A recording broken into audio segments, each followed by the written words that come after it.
पंचमाध्याय का प्रथम पाद चल रहा है। आज सूत्र है तस्येश्वरः। तस्य षष्ठी का एक वचन, ईश्वरः प्रथमा का एक वचन। पीछे से अनुवृत्ति है सर्वभूमि पृथिवीभ्याम मणयों की। अर्थ होगा सूत्र का, तस्येति षष्ठी समर्थाभ्याम सर्वभूमि पृथिवी प्रातिपदिकाभ्याम यथा संख्यम अणयों प्रत्ययो भवतः ईश्वरः इत्येतस्मिन् अर्थे। षष्ठी समर्थ सर्वभूमि और पृथ्वी प्रातिपदिक से षष्ठी अर्थ में अण और अ प्रत्यय होते हैं। सर्वभूमि ईश्वरः इति सार्वभौमः और पृथिव्याः ईश्वरः इति पार्थिवः। तो अण और अ में अंतर क्या है? केवल स्वर का अंतर होगा। अण होगा तो अंतोदात्त शब्द होगा क्योंकि प्रत्यय उदात्त होगा, और अ होगा तो आद्युदात्त होगा। किससे? इनित होने से क्या स्वर लगता है? इन इत्यादि नित्यम। वो क्या करता है? आद्युदात्त कर देता है। तो जो नित प्रत्यय होंगे तो पूरा शब्द आद्युदात्त होगा। तो पार्थिवा में पा उदात्त होगा, उसके पश्चात उदात्त अनुदात्त से स्वरितः से उदात्त सूत्र अनुदात्त को स्वरित हो जाएगा। और सार्वभौम में अण है तो प्रत्यय उदात्त होगा। प्रत्यय उदात्त होगा तो सार्वभौ पूरा अनुदात्त रहेगा और म उदात्त रहेगा। ये अंतर है केवल। तत्र विदित इति च। तत्र अव्ययपदम, विदितः प्रथमा का एक वचन, इति अव्ययपदम, च अव्ययपदम। इस सूत्र में भी सर्वभूमि पृथ्वीभ्याम मणयों की अनुवृत्ति आ रही है क्योंकि 42 तक इसकी अनुवृत्ति जाती है। अर्थ करिए सूत्र का। तत्र इति, हाँ, सप्तमी समर्थाभ्याम पृथिवीभ्याम प्रातिपदिकाभ्याम यथा संख्यम अणयों प्रत्ययौ भवतः विदितः इत्येतस्मिन् अर्थे।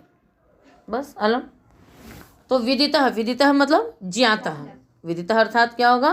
ज्ञातः। तो विदितः इस अर्थ में क्या होता है?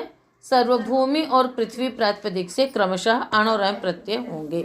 तो सर्वभूमौ विदितः इति सार्वभौमः, पृथिव्याम विदितः इति पार्थिवः। तो शब्द वही बन रहे हैं किंतु अर्थ उसमें कई सारे हो जा रहे हैं। तो ये सार्वभौम सिद्धांत है, सार्वभौम बातें हैं, सार्वभौम नियम है, यानी जो कि सारे भूमि में विस्तृत है, सारे भूमि में विदित है, यानी सब लोग जिसको जानते हैं। और सर्वभूमि सार्वभौम राजा, जो पूरे भूमि का राजा। तो ये सब प्रसिद्ध शब्द है किंतु इन अर्थों में ये प्रत्यय होता है। अगला सूत्र है लोक सर्वलोकात् है। लोक सर्वलोकात् पंचमी का एक वचन है, प्रथमा का एक वचन। लोकश्च सर्वलोकश्च इति लोक सर्वलोकम तस्मात्। तत्र विदित इति च से तत्र विदितः की अनुवृत्ति है। इसमें 43 सूत्र तक जाती है, इसलिए यहाँ पर तत्र ही सप्तमी समर्थ रहेगा। बनाइए अर्थ। हाँ, लोक सर्वलोक विदितः इत्येतस्मिन् अर्थे ठञ् प्रत्ययः परश्च भवति। सप्तमी समर्थ लोक तथा सर्वलोक प्रातिपदिक से विदितः इस अर्थ में ठञ् प्रत्यय होगा। लोके विदितः इति लौकिकः, सर्वलोके विदितः इति सार्वलौकिकः। ठीक है।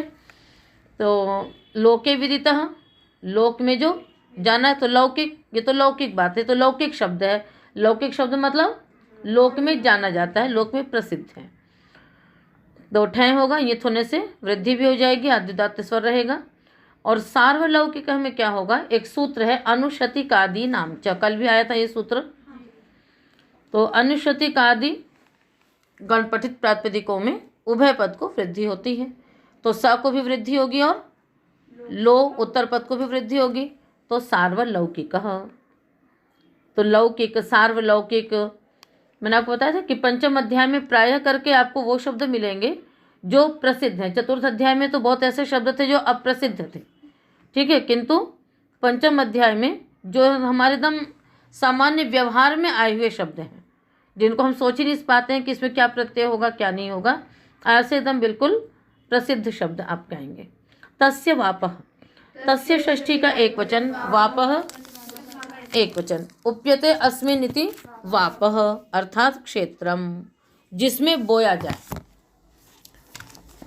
तस्येति षष्ठी समर्थात् प्रातिपदिकात् वापः इत्येतस्मिन् अर्थे यथा विहितं प्रत्ययः परश्च भवति। षष्ठी समर्थ प्रातिपदिक से वापः इस अर्थ में यथाविहित प्रत्यय होता है। प्रस्थस्य वापः क्षेत्रम इति प्रास्थिकम, जिस क्षेत्र में प्रस्थ भर परिमाण अनाज बोया जा सकता है उसको क्या कहेंगे? प्रास्थिकम क्षेत्रम। जैसे इतने स्थान है, हाँ इतना में इतना निकल सकता है, इतने में 1 कुंतल निकल सकता है, इतने में 2 मन निकल सकता है। एक होता है कि नहीं, क्षेत्र का भी एक अंदाज होता है, कितना बो देंगे तो इतने में इतना मूंग गेहूँ जो भी है वो निकल सकता है। तो उसी अंदाज से कहा गया प्रास्थिकम क्षेत्रम। इस प्रकार से द्रोणस्य वापः क्षेत्रम, द्रोणस्य वापः, द्रोणस्य यानी द्रोण बोया जा सकता है, उप्यते अस्मिन, वो क्या होगा? क्षेत्र होगा। तो द्रोण, इसमें क्या बन जाएगा? द्रौणिकम। इसी प्रकार से खारीकम। तो यथाविहित प्रत्यय कहा है, तो प्रास्थिकम में क्या हो गया? परिमाणवाची है, तो परिमाणवाची में ठक नहीं होगा, परिमाणवाची से ठय होगा, याद रखना। इसी प्रकार से द्रौणिकम में भी ठय ही होगा, ये भी परिमाणवाची है। और खारीकम में क्या होगा? खारिया ईकन, यथाविहित होना है। तो वैसे ठय का था किंतु सूत्र बना दिया खारिया ईकन, तो फिर ईकन होगा। पात्रातिष्ठन, पात्र शब्द आतिष्ठन प्रत्यय परश्च भवति तस्य वापः इत्येतस्मिन् अर्थे। षष्ठी समर्थ पात्र प्रातिपदिक से ठन प्रत्यय होगा वापः इस अर्थ में। तो पात्रस्य वापः इति पात्रिकम क्षेत्रम, पात्रिकी क्षेत्र भक्ति ही, षित होने से यहाँ पर ङीश हो जाएगा, यही यहाँ पर विशेषता है। तो पात्रिकी क्षेत्र भक्ति का तात्पर्य क्या हो गया? कि क्षेत्र भाग विधेयी है ना, कि पात्र भर परिमाण जितने में बोया जा सकता है उतना भाग, क्षेत्र भक्ति ही। तदस्मिन् वृद्ध्याय लाभ शुल्कोपदा दीयते, तत्प्रथमा का एक वचन, अस्मिन् सप्तमी का एक वचन, वृद्ध्याय लाभ शुल्कोपदाः दीयते सप्तमी क्रियापदम, ठीक। वृद्धिश्च आयश्च लाभश्च शुल्कश्च उपदा च वृद्ध्याय लाभ शुल्कोपदाः, इतरेतर द्वंद्व समास हुआ। अर्थ होगा प्रथमा समर्थात् प्रातिपदिकात् सप्तम्यर्थे यथा विहितं प्रत्ययः परश्च भवति, यत्तत् प्रथमा समर्थम वृद्धि आयः लाभ शुल्क उपदा चेत तत् दीयते, दीयते भी है ना। तो जो प्रथमा समर्थ है वो वृद्धि अथवा आय, शुल्क, उपदा है ना, लाभ, वो भी दीयते, मतलब वो दिया जा रहा हो इस अर्थ में।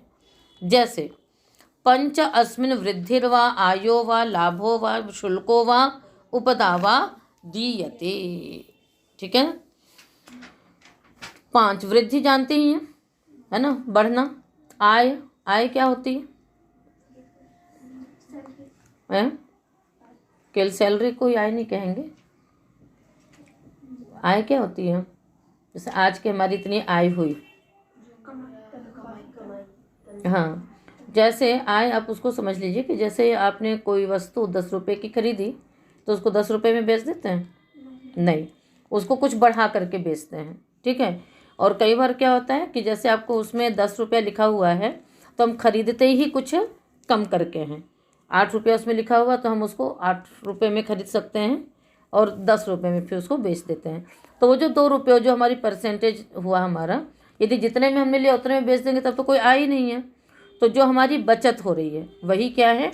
आय है। वही क्या है? हमारी वृद्धि है। और हमने उस आय को जब हमने क्या कर दिया, जमा कर दिया, तो उसके ऊपर हमें जो ब्याज मिलता है वो क्या हो गया? वो वृद्धि हो गई उसकी। तो वृद्धि हो गई, आय हो गया। शुल्क, शुल्क क्या है? जिस वस्तु का जितना मूल्य है वो हमने उतना दिया, वही क्या है? उसका शुल्क है। लाभ, लाभ वही होगा जो हमारी आय है, वही क्या हमारी लाभ है हमारा। और उपदा, उपदा क्या होता है पता है? उपदा होती है घूस,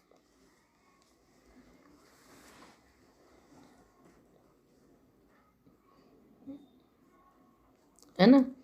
शुल्क मतलब इस रूप में भी हो सकता है वस्तु का, और जो कर इत्यादि देते हैं है ना, वो भी शुल्क में ही जाएगा, वो भी किस में जाएगा, शुल्क में जाएगा। तो और उपदा क्या हो गई, घूस। ठीक है, तो ये सब हमने किसी को दिया तो वही क्या हो जाएगा, पंच अस्मिन, मतलब इसमें पंच वृद्धि व आयः व लाभः व शुल्कः व उपदा व दीयते स यथाविध प्रत्यय होगा। तो पंच से क्या प्रत्यय होगा, संख्या या अतिशदंता या कन से कन हो जाएगा। तो पंचकः, सप्तकः, शत्यः, शतिकः, है ना, शतम अस्मिन् वृद्धिर्वा लाभो व शुल्को व उपदा व दीयते इति शत्यः, शतिकः, सहस्रः। तो जिससे जो प्रत्यय हो रहा है, ठीक है, तो संख्यावाची से अधिकतर कन प्रत्यय का विधान है तो वो प्रत्यय हो जाएगा, परिमाणवाचियों से ठय प्रत्यय हो जाएगा।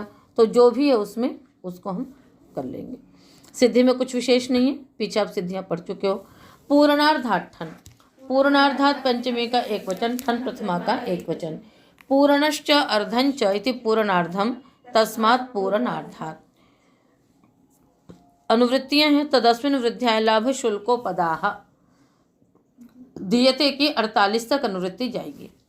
अर्थ होगा सूत्र का, पूर्णवाचिनः प्रातिपदिकात् अर्ध शब्दाच्च ठन प्रत्ययः परश्च भवति तदस्मिन् वृद्ध्याय लाभ शुल्कोपदा दीयते इत्येतस्मिन् अर्थे। पूर्णवाची प्रातिपदिकों से तथा अर्ध प्रातिपदिक से ठन प्रत्यय होगा, वही वृद्धि आय लाभ शुल्क उपदा दीयते इस अर्थ में। पूर्ण प्रत्यय कौन से हैं, आया था जब पूर्ण गुण सुहितार्थ सदव्य तव्य। पीछे का तो आप लोग एकदम नहीं दोहराते हैं कि एक एक बात पीछे का दोहराते रहा करें। अर्थ कौन कौन दोहराता है पीछे से, वो नहीं है। मैंने जो प्रश्न किया उसका उत्तर दीजिए। पीछे से एक एक बात का अर्थ उदाहरण आप लोग दोहराते हो तो फिर वो चीज़ एकदम सिर से उतर जाती है। क्या है पूर्ण प्रत्यय,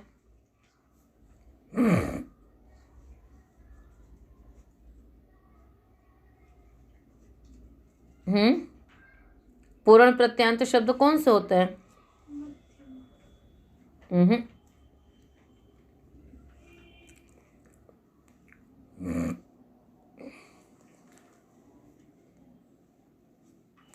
पूर्ण गुण सुहितार्थ सदव्य तव्य समानाधिकरण है ना, इसमें हमने आप लोग को बताया है कि पूर्ण प्रत्यांत शब्द कौन से होते हैं।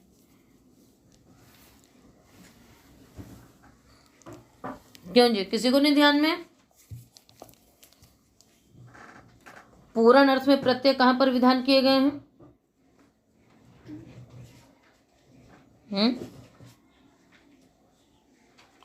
पूर्ण अर्थ में प्रत्यय विधान किए गए हैं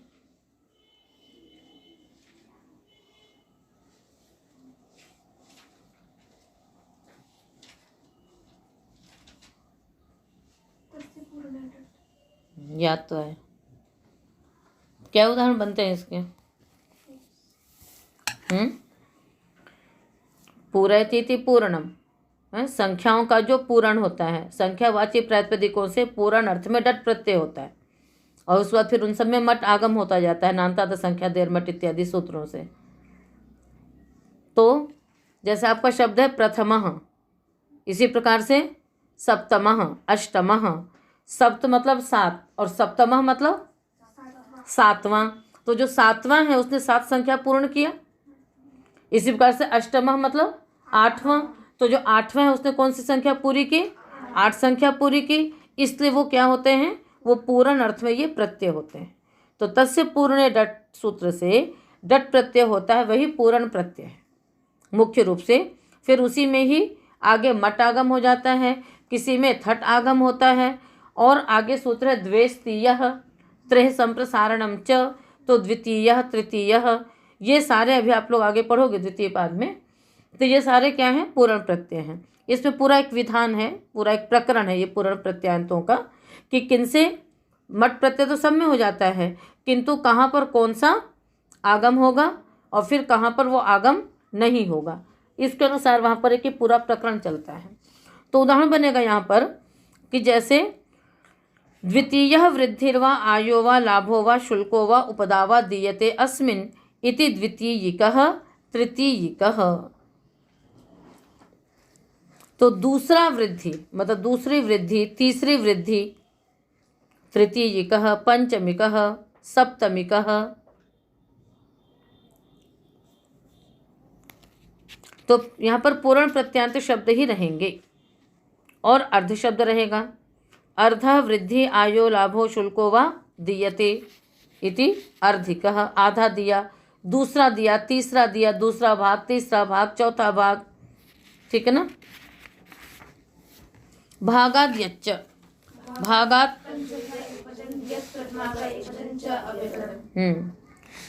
उसी प्रकार से अर्थ करेंगे। भाग शब्दात यत् प्रत्यय भवति ठंच तदस्मिन् वृद्ध्या लाभ शुल्कोपदा दीयते इत्येतस्मिन् अर्थे। इस अर्थ में भाग शब्द से यत् प्रत्यय होता है, चकार से ठन होता है। भागः वृद्ध्यादि अस्मिन् दीयते इति भाग्यम भागिकम। भाग मतलब एक भाग, जैसे मतलब वृद्धि हुई, उस वृद्धि का हमने एक भाग उसको दे दिया, एक भाग किसी को दे दिया। जैसे दो लोग मिलकर के यदि काम करते हैं या दो भाई हैं, चार भाई हैं, मिलकर के काम किया, उसमें जो भी आय हुई, जो भी वृद्धि हुई, तो उसका एक भाग उसको दे दिया, एक भाग उसको दे दिया। तो ये वही है कि भागः वृद्धि आयः लाभः शुल्कः उपदा वा दीयते इति भाग्यम भागिकम। तद्धरति वहत्या वहति भाराद् वंशादिभ्यः। तद्वितीय कैकवचन हरति क्रियापदम, वहति क्रियापदम, आवहति क्रियापदम, भारात् पंचमी कैकवचन, वंशादिभ्यः बहुवचन। समास इसमें वंश आदि येषां ते वंशादयः तेभ्यः वंशादिभ्यः। अर्थ करेंगे सूत्र का। वंशादिभ्यः परः यह भार शब्द, दोनों पंचमी है तो उसको कैसे लगाएंगे। वंशादिभ्यः परः यह भार शब्द तदंता द्वितीया समर्थात् प्रातिपदिकात् हरति वहति आवहति इत्येतेषु अर्थेषु यथा विहितं प्रत्ययो भवति। कहते हैं वंशादि से परे जो भार शब्द है ना, उस प्रथमा समर्थ प्रातिपदिक से हरति वहति आवहति इन अर्थों में यथाविध प्रत्यय होता है। तत् यहाँ पर द्वितीया का एक वचन है, याद रखना, क्योंकि हरति जो है वो सकर्मक धातु है। तो तद हरति, तो वंश भारम हरति वहति आवहति इति वांश भारिकः। कुटज भारम वहति आवहति हरति इति कौटज भारिकः, बालवज भारिकः। तो इन सबको वंश भार को हरण करता है, वहन करता है। आवहति का अर्थ क्या, उत्पन्न करना। तो इन अर्थों में ये प्रत्यय होंगे, यथाविध प्रत्यय होगा। तो यहाँ पर क्या प्रत्यय हो जाएगा, आरहत गोपुच्छ संख्या परिमाण ठक से ठक होगा, क्योंकि परिमाणवाची तो है, निश्चय निषेध नहीं होगा। बात समझ में आ गई। वस्न द्रव्याभ्याम ठन कनौ, वस्न द्रव्याभ्याम तद्धरति वहत्या वहति की अनुवृत्ति है। तत् की जाएगी 54 तक, हरति वहत्या वहति 50 तक। तो द्वितीया समर्थाभ्याम वस्न द्रव्याभ्याम प्रातिपदिकाभ्याम हरति वहति आवहति इत्येतेषु अर्थेषु यथा विहितं ठन कनौ प्रत्ययौ भवतः। द्वितीया समर्थ वस्न द्रव्य प्रातिपदिकों से हरति वहति आवहति इन अर्थों में ठन कन प्रत्यय होते हैं। उदाहरण बनाएंगे हम लोग। वस्नम हरति वहति आवहति इति वस्निकः, और द्रव्यम हरति वहति आवहति इति द्रव्यकः। बस कन प्रत्यय हो गया, कुछ विशेष करना नहीं है। तो वस्निकः और द्रव्यकः, तो इनका हरण करना, ले जाना, उत्पन्न करना। संभवति अवहरति पचति, संभवति क्रियापदम, अवहरति क्रियापदम, पचति क्रियापदम। तत् की अनुवृत्ति है। द्वितीय समर्थात् प्रातिपदिकात् संभवति अवहरति पचति इत्येतेषु अर्थेषु यथा विहितं प्रत्ययो भवति। द्वितीय समर्थ प्रातिपदिक से संभवति अवहरति पचति इन अर्थों में यथाविध प्रत्यय होगा। प्रस्थम संभवति अवहरति पचति व प्रास्थिकः, है कि प्रस्थ भर इसमें आ सकता है। जब प्रस्थ भर ये पका सकता है, प्रस्थ भर ये धो सकता है, कुछ भी ले लीजिए, हर अर्थ में क्या हो जाएगा, प्रस्थिकः। प्रत्यय क्या होगा, प्रास्थिक, वृद्धि हो जाएगी, है ना। परिमाणवाची है तो प्रागवतेष्ठ सेठ है हुआ। यहाँ पर परिमाणवाची शब्दों को ना, इनको आप लोग थोड़ा सा रोज दोहराइए, ठीक है, जो नहीं लिखा उसको लिख लीजिए और उसको रोज़ दोहराइए। जैसे आप लोग अष्टधी वगैरह दोहराते हैं, ऐसे उसको दोहराने से आपको ये दिमाग में स्थित हो जाएगा कि ये परिमाणवाची शब्द हैं, ये आयामवाची शब्द हैं और ये उन्मानवाची शब्द हैं, प्रमाणवाची शब्द हैं। तो इस प्रकार से वो दिमाग में सेट हो जाएगा। आढ़काचित पात्रात् खोन्यत रस्याम। आढ़काचित पात्रात् पंचमी का ख प्रथमा का एक वचन, अन्यत रस्याम सप्तमी का एक वचन। समास करेंगे। आढ़कंच आचितंच पात्रंच इति आढ़काचित पात्रम तस्मात् आढ़काचित पात्रात्। संभवत्य वहरति पचति का की अनुवृत्ति जाएगी 54 सूत्र तक। अर्थ करो सूत्र का। द्वितीया समर्थेभ्यः आढ़क आचित पात्र संभवति अवहरति पचति विकल्पेन खः प्रत्यय परश्च भवति। आढ़क आचित पात्र इन प्रातिपदिकों से विकल्प से क्या होता है, ख प्रत्यय होता है। वही संभवति अवहरति पचति इन अर्थों में। तो आढ़कम संभवति अवहरति पचति इति आढ़कीना आढ़किकी। ठीक है, कैसे होगा? आढ़कीना स्त्रीलिंग में दिया कि ये एक आढ़क इस बटलोई में आ सकता है या इसमें पक सकता है। ठीक है, तो बटलोई क्या है, स्थाली क्या है, स्त्रीलिंग है। तो आढ़कीना ख प्रत्यय किया तो टाप हो गया, और जब उधर क्या किया आपने ठैं किया तो टिट ढाने से ङीप हो गया। तो आढ़किकी, आचितीना आचितिकी, पात्रीणा पात्रिकी, ये सब परिमाणवाची शब्द हैं। ठीक है, इसलिए इन सब में क्या होगा, ठैं होगा। चलिए, द्विगोष्ठश्च, द्विगोह पंचमी का एक वचन, ष्ठन प्रथमा का एक वचन, च अव्यय पदम। आढ़काचित पात्रात् खोन्यत रस्याम पूरे की अनुवृत्ति इसमें आ रही है, जो कि 53 सूत्र तक जाएगी। संभवत्य अवहरति पचति भी अनुवृत्ति है, तत् की भी अनुवृत्ति है। अर्थ करेंगे हम सूत्र का। द्विगु संज्ञकेभ्यः, बाकी सारा अर्थ वही है। द्विगु संज्ञकेभ्यः द्वितीया समर्थेभ्यः आढ़काचित पात्रेभ्यः प्रातिपदिकेभ्यः संभवत्यादिषु अर्थेषु खः नहीं ष्ठन् प्रत्ययः विकल्पेन। ठीक है, तो द्विगु संज्ञक आढ़काचित पात्र प्रातिपदिकों से, द्वितीय समर्थ प्रातिपदिकों से संभवत्यादि अर्थों में ष्ठन प्रत्यय होगा, चकार से खा भी हो जाएगा। ठीक है, और वो भी क्या होता है, विकल्प से हो रहा था, इसलिए एक बार ठैं भी होगा। तो द्विगु संज्ञक का तात्पर्य क्या हो गया, जब ये समस्त होंगे। तो जैसे द्वि, तो द्वे आढ़के, द्वे आढ़के या द्वौ आढ़कौ कर दो, द्वौ आढ़कौ संभवति अवहरति पचति इति द्व्याढ़किकी, द्व्याढ़कीना द्व्याढ़की। कैसे बन जाएगा? द्व्याढ़क आगिष्ठन, ठ को इक, फिर द्व्याढ़की क और ङीप होकर के बन गया ङीश होगा, शीत होने से क्या हो जाएगा, ङीश हो जाएगा। तो क्या बनेगा, द्व्याढ़की की, और द्व्याढ़कीना में खा हो गया, और द्व्याढ़की में क्या होगा बताओ? द्व्याढ़की कैसे रह गया, प्रत्यय कहाँ गया? हाँ, किससे? अध्यर्थ पूर्व द्विगोर लुग संज्ञायाम। ठीक है, तो प्रत्यय होगा और एक बार उस प्रत्यय का क्या हो जाएगा, लुक हो जाएगा। तो दोनों का ही प्रत्ययों का लुक होगा, तो उनमें एक ही रूप बनेगा, द्व्याढ़की ही बनेगा। ऐसी पात्र शब्द ले लीजिए। ठीक है, उसमें क्या बन जाएगा, द्विपात्रिकी द्विपात्रीणा द्विपात्रा। तो द्व्याचितिकी द्व्याचितीना द्व्याचिता, तो द्व्याचिता में क्या हो गया, लोप हो गया। अध्यर्थ पूर्व द्विगोर लुग संज्ञा से जब लोप हो गया तो द्व्याचिता रह गया। द्विपात्रिकी द्विपात्रीणा द्विपात्रा। देखो, द्विपात्रा शब्द है तो यहाँ पर स्त्रीलिंग तो हुआ। स्त्रीलिंग कैसे हो गया, अकारांतोत्तर पद द्विगु स्त्रियां भाष्यते, उससे स्त्रीलिंग हुआ। स्त्रीलिंग होने के कारण से यहाँ पर द्विगुह से क्या होना चाहिए था, ङीप होना चाहिए था। जैसे सर्वत्र होता है, जहाँ भी हम संख्या पूर्व द्विगु होता है, समास की द्विगु संज्ञा करते हैं और उसमें फिर स्त्रीलिंग में क्या कर देते हैं, ङीप करते हैं। जैसे अष्टाध्यायी, इन सब में किया, वैसे क्या होना चाहिए था, द्विपात्री। किंतु वहीं पर एक वार्तिक पढ़ी गई है, पात्रादिभ्यो प्रतिषेधो वक्तव्य, पात्रादिभ्यः प्रतिषेधो वक्तव्य। तो जो पात्रादिभ्य प्रतिषेधो वक्तव्य कहा गया वो केवल ङीप का प्रतिषेध किया है, स्त्रीत्व का नहीं किया है। आ रही बात समझ में? केवल किसका किया है? ङीप का किया है, स्त्रीत्व का नहीं। तो ङीप तो नहीं होगा किंतु स्त्रीत्व का टाप हो जाएगा। जब ङीप नहीं होगा तो सामान्य प्रत्यय क्या है? टाप है, तो टाप हो जाएगा। चले आगे।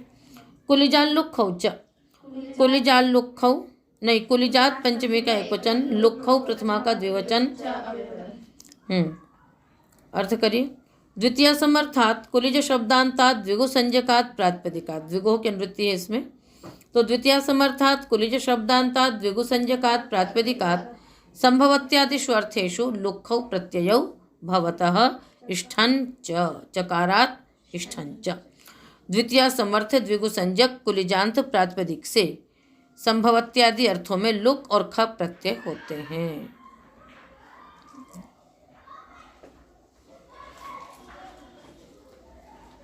ठीक है। तो द्वितीय समर्थ कुलिज प्रातिपदिक से होगा। तो लुक प्रत्यय का क्या रूप बनेगा?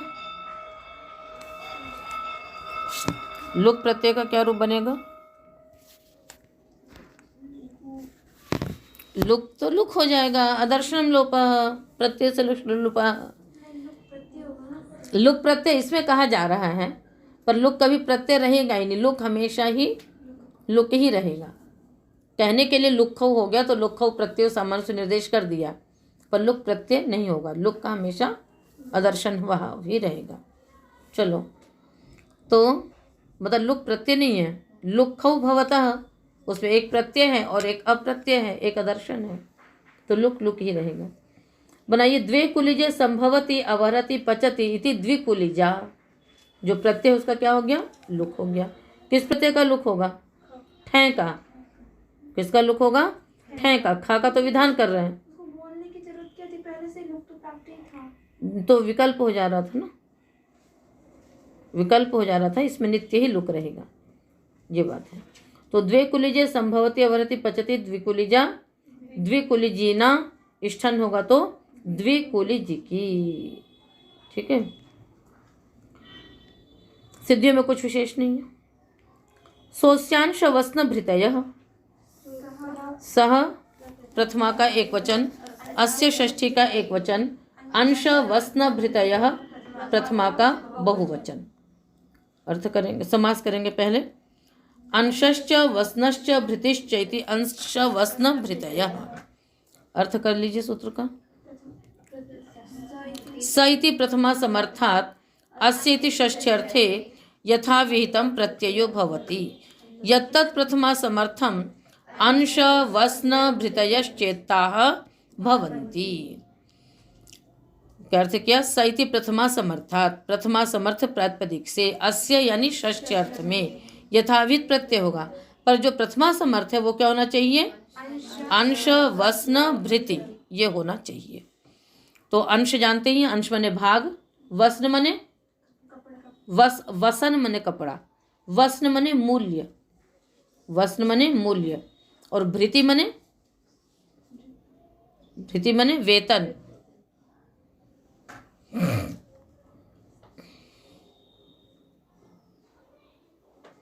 तो पंच अंशः वस्न भृतिर्वा अस्य इति वस्नकः सप्तकः साहस्रः। तो 5 रुपये इसका मूल्य है, इसका भाग है अथवा इसका वेतन है, जो भी कुछ ले लीजिए। तो सिद्धियाँ उसी प्रकार से रहेंगी।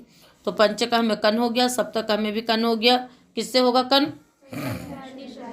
और सहस्र में से अण हो जाएगा। ठीक है। तदस्य परिमाणम, तत् प्रथमा का एक वचन, अस्य षष्ठी का एक वचन। परिमाण समानाधिकरण वाचिनः प्रथमा समर्थात् प्रातिपदिकात् षष्ठ्यर्थे यथा विहितं प्रत्यय परश्च भवति। कहते हैं परिमाण समानाधिकरण वाची प्रथमा समर्थ प्रातिपदिक से षष्ठ्यर्थ में यथाविध प्रत्यय होता है। आप ऐसे भी कर सकते थे कि यत्तत् प्रथमा समर्थम परिमाणम चेत तद् भवति, ऐसे भी कर सकते थे। तो प्रस्थ परिमाणम अस्य इति प्रास्थिकः राशि ही है, इसका प्रस्थ परिमाण है, इस राशि का प्रस्थ परिमाण है। खारी परिमाणम अस्य इति खारीकः, शतम परिमाणम अस्य इति शत्यः, शतिकः, साहस्रः, द्रोणम परिमाणम अस्य इति द्रौणिकः कौडविकः सब परिमाणवाची हैं, तो प्राग्वतिष्ठा से ठय प्रत्यय हो जाएगा। सिद्धियों में कुछ विशेष नहीं है। संख्यायाः संज्ञा संघ सूत्राध्ययनेषु, संख्यायाः पंचमी का एक वचन, संज्ञा संघ सूत्राध्ययनेषु सप्तमी का बहुवचन। संज्ञा च संघश्च सूत्रम च अध्ययनं च इति अध्ययनानि तेषु अध्ययनेषु। अनुवृत्तियाँ किसकी हैं? तदस्य परिमाणम की है और तद्धिता इत्यादि। तदस्य परिमाणम 61 सूत्र तक जाएगा, ये तदरति से पहले तक जाएगा। अर्थ करेंगे हम लोग सूत्र का। परिमाण समानाधिकरणात् संख्यावाचिनः प्रातिपदिकात् षष्ठ्यर्थे यथा विहितं प्रत्ययः परश्च भवति। संज्ञा संघ सूत्र अध्ययन इत्येतेषु प्रत्ययार्थ विशेषणेषु। क्या अर्थ हो गया? संज्ञा संघ सूत्र अध्ययन इत्येतेषु प्रत्ययार्थ विशेषणेषु। कहते हैं परिमाण समानाधिकरण संख्यावाची प्रथमा समर्थ प्रातिपदिक से षष्ठ्यर्थ में संज्ञा संघ सूत्र अध्ययन ये यदि प्रत्ययार्थ रूप में विहित हो रहे हो। प्रत्ययार्थ क्या है? अस्य। प्रत्ययार्थ क्या है? अस्य। तो अस्य यानी इसका, इसका क्या? इसका संज्ञा, इसका संघ, इसका सूत्र, इस रूप में यदि हो रहा हो तो। उदाहरण करेंगे हम लोग। पंच परिमाणम संज्ञा का है, जैसे पंच इव पंचकाः शकुनयः। अब इसमें क्या है कि कोई वो नहीं है, क्या नहीं है? संज्ञा का मतलब रूढ़ि अर्थ हो गया। तो जो पंच, जो पांच है वही तो पांच शकुनियों की ये संज्ञा हो गई, पंचकाः शकुनयः। पंचकाः तो पंचकः। इसी प्रकार से पंच परिमाणम अस्य संघस्य इति, तो अस्य संघस्य पांच परिमाण है इसका, इसका किसका? संघ का, तो भी हो जाएगा पंचकः संघः। अष्ट परिमाणम अस्य संघस्य इति अष्टकः संघः। अष्टौ अध्यायः परिमाणम अस्य सूत्रस्य, सूत्र भी दिया ना, संज्ञा संघ सूत्र, तो 8 अध्याय परिमाण है जिस सूत्र के, वो भी क्या कहलाया? अष्टकम पाणिनीयम। अष्टाध्यायी तो अलग चीज हो जाएगी। अष्टौ अध्यायः परिमाणम अस्य सूत्रस्य, इन सूत्रों का 8 अध्याय परिमाण है इति अष्टकम पाणिनीयम। पाणिनीय अष्टकम आता है ना। कौन सा श्लोक है? संप्रघुष्यत क्रमात् पाणिनीयाष्टकम संधि बोधात् पदच्छेदतोर्थं कुरु दीर्घ सूत्रम परस्मिन् समसज्जयन्। आगे है ना दिवोध, ऐसे करके श्लोक है ये। तो वहाँ पर आता है पाणिनीय अष्टकम, इसी बार से अष्टकम पाणिनीयम। और अध्ययनम करिए। पंच आवृत्ति परिमाणम अस्य अध्ययनस्य, 5 आवृत्ति परिमाण है हमारे अध्ययन का, कि हम 5 बार उसको दोहराते हैं। ये जो संथा इत्यादि करते हैं तो कहीं पर द्विगुणिका आवृत्ति होती, कहीं त्रिगुणिका। तुम लोग कितने बार करते हो? 3, 30।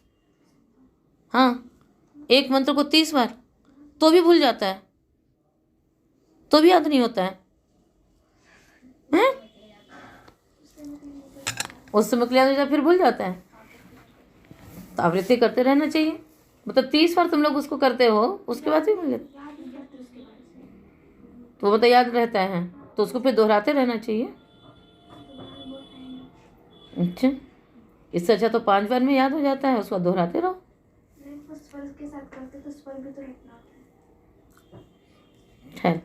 ठीक है ना। तो उसी वही मतलब चाहे 5 बार आवृत्ति करिए, 3 बार करिए, 30 बार करिए, जितने बार करेंगे उतने बार में बन जाएगा।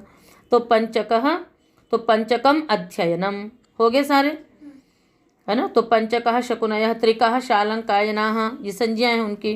पंचकः संघः, अष्टकः संघः, अष्टकम पाणिनीयम है, दशकम वैयाघ्रपदीयम, 10 अध्यायाः अस्य सूत्रस्य इति दशकम वैयाघ्रपदीयम। व्याघ्रपद आचार्य ने जो ग्रंथ बनाया उसके 10 अध्याय परिमाण है, तो वो क्या कहलाता है ग्रंथ? दशकम वैयाघ्रपदीयम। क्या नाम है? तो ये तदस्य परिमाणम सूत्र आपका चल रहा है। पंक्ति 20, 30, 40, 50, 60, 70, 80, 90, 100, ये सभी क्या है आपके? ये पूरा प्रथमा का एक वचन है। समास करेंगे। पंक्तिश्च विंशतिश्च त्रिंशच्च चत्वारिंशच्च सप्ततिश्च अशीतिश्च नवतिश्च शतं च इति शतम्। इत्येते शब्दाः तदस्य परिमाणम् इत्येतस्मिन् अर्थे निपात्यन्ते। ये सारे शब्द तदस्य परिमाणम इस अर्थ में निपातन किए जाते हैं। अब निपातन तो तभी करना पड़ता है जब सूत्र से सिद्ध नहीं होता है। यद लक्षणेन न सिद्ध्यते तद निपातनम। तो जब सूत्रों मतलब इनके लिए एक एक के लिए कितने सूत्र बनाते, तो इसलिए सबको क्या कर दिया, निपातन कर दिया। और निपातन अब आपको बता देते हैं कि क्या है निपातन सब में। तो पहले तो देखिए, सबसे पहले क्या है, पंक्ति है। ठीक है, तो पंक्ति में क्या होगा, पंच परिमाणम अस्य इति पंक्ति ही। तो इनको कहा गया कि मतलब इनका साधुत्व सिद्ध करने के लिए ते यथा कथंचित व्युत्पाद्याः, जो निपातन होते हैं उनकी व्युत्पत्ति भी बड़ी मुश्किल से होती है। तो पंच परिमाणम अस्य इति पंक्ति ही, तो जरूरी नहीं कि 5 की ही पंक्ति होती है, किंतु सामान्य रूप से 1 2 3 4 तक तो गिनते हैं, उसके बाद फिर क्या कर दिया जाता है, फिर तो पूरी पंक्ति है ये। तो 5 से आगे पंक्ति हो जाती है, इस कारण से इसमें क्या कर दिया, पंच परिमाणम अस्य कर दिया। तो निपातन क्या हुआ, पंचन प्रातिपदिक से ती प्रत्यय। तो पंचन आगे ती भाग का लोप कर दिया, तो क्या रह गया, अन भाग का लोप हो गया, क्या बच गया, पंचती, आगे कुत्व इत्यादि कर लीजिए, क्या बन जाएगा, पंक्ति ही। ऐसे ही द्वौदशतौ परिमाणम अस्य, द्वौदशतौ परिमाणम अस्य संघस्य, आप कुछ भी ले सकते हो, संज्ञा संघ सूत्र अध्ययन इत्यादि सभी ले सकते हैं। तो द्वौदशतौ परिमाणम अस्य ऐसा विग्रह करेंगे तो द्विदशत प्रातिपदिक के स्थान पे विन आदेश कर दिया। द्विदशत पूरे के स्थान पे क्या किया, विन, और शति प्रत्यय कर दिया, क्या बन गया, विन शति ही।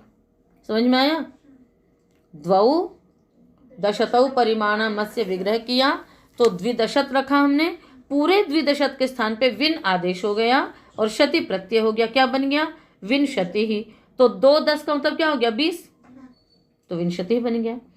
ऐसे आगे चलिए, त्रयोदशतः परिमाणम अस्य, तो त्रिदशत रखेंगे, 3 10 परिमाण है जिसके, तो त्रिदशत रखा, पूरे त्रिदशत के स्थान पे त्रिन आदेश कर दिया और शत प्रत्यय कर दिया, क्या बन गया, त्रिंशत।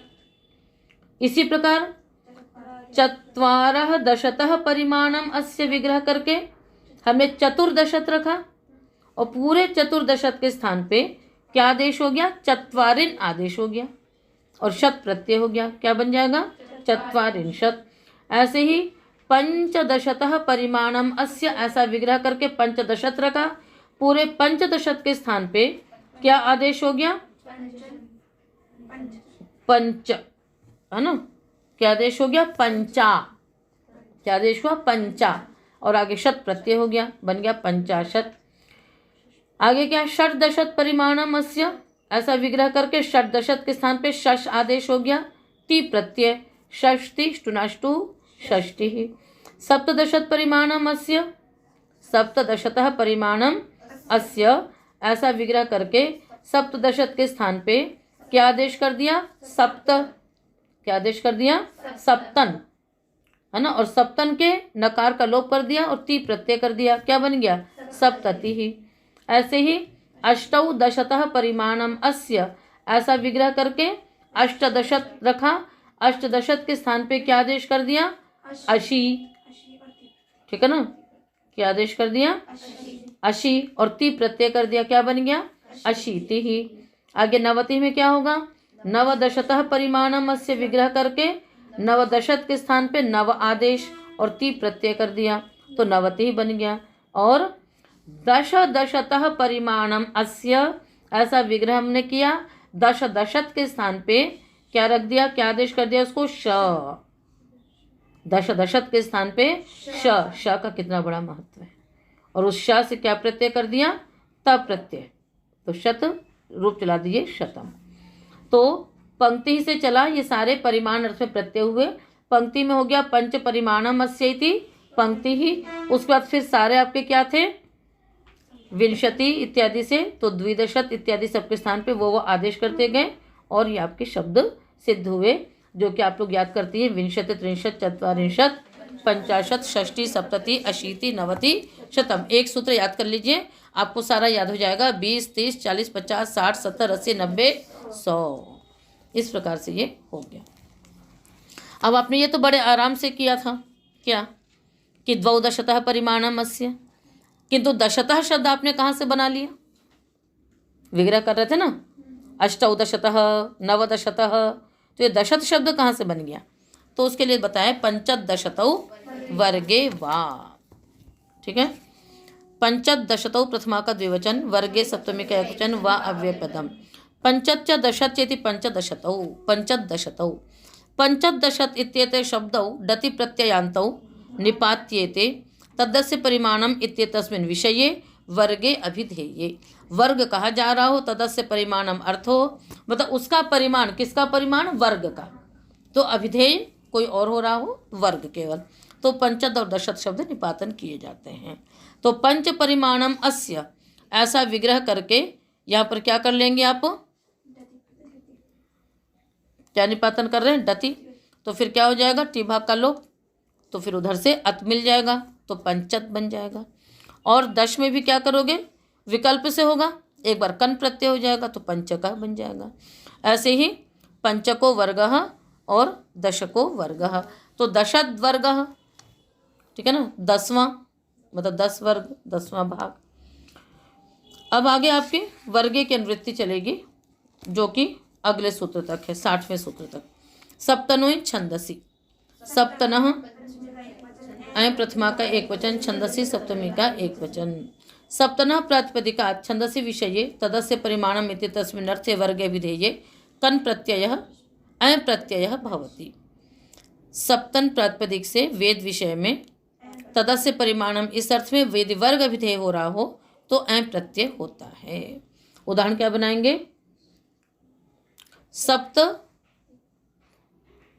परिमाणम अस्य वर्गस्य, सप्त परिमाणम अस्य वर्गस्य इति, नहीं ऐ प्रत्यय होगा तो साप्तः, ठीक है, नपुंसक लिंग हो जाएगा तो साप्तम, साप्ते, साप्तानि।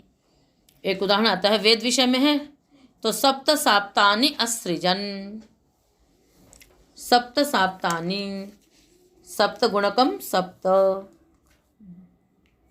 तो सात सते वर्ग आ गया ना यहाँ पर, तो सप्त साप्तानि, सात संख्या वाला, सात का वर्ग क्या होगा? सात का वर्ग, वर्ग क्या होता है? दुगना, सात सते 49, है ना। वर्ग इसी प्रकार से होता ना। 5 का वर्ग क्या होगा? पच्चम 25। 10 का वर्ग क्या होगा? 10 दहाम 100। तो ऊपर जो था पंचत दशत, तो पंचत क्या कहलाएगा? पंचत वर्ग यानी 25, और दशत का अर्थ क्या हो जाएगा? 100, और यहाँ पर साप्त का अर्थ क्या हो जाएगा? 49। तो सप्त साप्तानि असृजन। तो इस प्रकार से यहाँ पर, है ना, तो ये 49 मरुत माने गए हैं, जो सृष्टि के प्रक्रियाओं को गति करते हैं। संपूर्ण सृष्टि में जो भी गति नाम की चीज है वो वायु की, वो मरुत की है, और वो अलग अलग वस्तुओं में अलग अलग प्रकार से है। जैसे हमारे शरीर में प्राण है, उसी के अलग अलग क्रियाओं के भेद से क्या होता है? वही अपान, वही व्यान, वही उदान, समान नामों से जाना जाता है। इसी प्रकार से इस सृष्टि में भी अलग अलग कार्यों और अलग अलग स्थानों के कारण से वो बहुत सारे हो जाते हैं। तो मुख्य रूप से 49 मरुत कहलाते हैं वो। सब आगे आएगा निरुक्त इत्यादि में। तो सप्त साप्तानि असृजन। तो इस प्रकार से ये तदस्य परिमाणम, एक सूत्र और बचा है इसका, उसको और कर लेते हैं हम लोग। 63 ब्राह्मणे संज्ञायाम डण। 63 षष्ठी का द्विवचन, ब्राह्मणे सप्तमी का एक वचन, संज्ञायाम सप्तमी का एक वचन, डण प्रथमा का एक वचन। समास करेंगे। 63 चेति 63 तयोः 63 अर्थ 63 इत्येताभ्यां शब्दाभ्यां अथवा प्रातिपदिकाभ्यां संज्ञायां विषये डण प्रत्ययः भवति। तदस्य परिमाणम इत्येतस्मिन् विषये ब्राह्मणे अभिधीये। ठीक है, यदि ब्राह्मण कहा जा रहा हो, ब्राह्मण ग्रंथ है तो यदि ब्राह्मण ग्रंथ कहे जा रहे हों तो 63 और 44 प्रातिपदिकों से तदस्य परिमाणम अर्थ में डण प्रत्यय होता है, और वो भी संज्ञा गम्यमान होनी चाहिए, तो सबको नहीं कहेंगे। तो 63 अध्याय परिमाणम एषाम ब्राह्मणानाम, 30 अध्याय परिमाण है इन ब्राह्मणों का, उसको क्या कहेंगे? त्रैंशानि ब्राह्मणानि। ठीक है, और 44 अध्यायाः परिमाणम एषाम ब्राह्मणानाम इति 44 ब्राह्मणानि। तो डंड प्रत्यय हो रहा तो टी भाग का लोप हो जाएगा, तो अधभाग चला गया, तो 63 अन वृद्धि हो गई 63, तो 63 ब्राह्मणानि। ठीक है, तो जो ऐतरेय ब्राह्मण है उसके प्रारंभ के 30 अध्याय 63 ब्राह्मण कहलाते हैं, आगे के जो 40 हैं उसको, और फिर नहीं बाद में फिर 10 और हैं, उसको मिला के क्या हो जाते हैं? 40। तो ऐतरेय ब्राह्मण में टोटल 40 अध्याय हैं।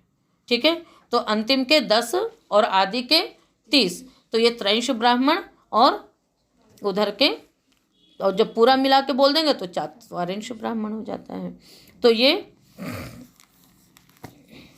ठीक है, तो गृह्य सूत्रों में इनको ऐतरेय और महितरेय के नाम से, तो ऐतरेय ऋषि है ना, इतरा के पुत्र ऐतरेय ऋषि ने इसको बनाया था, इस कारण से ये संज्ञा है। इसी प्रकार से जैसे शतपथ है तो उसमें भी शुरू में 60 अध्याय हैं, तो उसको हम षष्टिपथ कहते हैं। फिर उस अध्याय में उसमें 20 मिला लेते हैं तो क्या हो जाता है? 80 हो जाता है, और पूरा जब ले लेते हैं तो क्या हो जाता है? 100 हो, तो शतपथ ब्राह्मण हो जाता है। तो ऐतरेय ब्राह्मण, शतपथ ब्राह्मण, इनकी ये संज्ञा है। तो आपका ये आर्हीय प्रत्यय समाप्त हो गया। जो सूत्र था आर्हात गोपुच्छ संख्या परिमाणाश्वादेर्यत परिमाणाठक, तो उसमें था ना आर्हीयेषु अर्थेषु, कि उन अर्थों में ये प्रत्यय होगा, तो ये समाप्त हो गया। अब आगे के कौन से प्रत्यय चलेंगे? फिर से ठें, अभी प्राग्वतेष्ठ शेष है, तो आगे हम लोग कल उधर से करेंगे सूत्र। आज का पाठ इतना ही।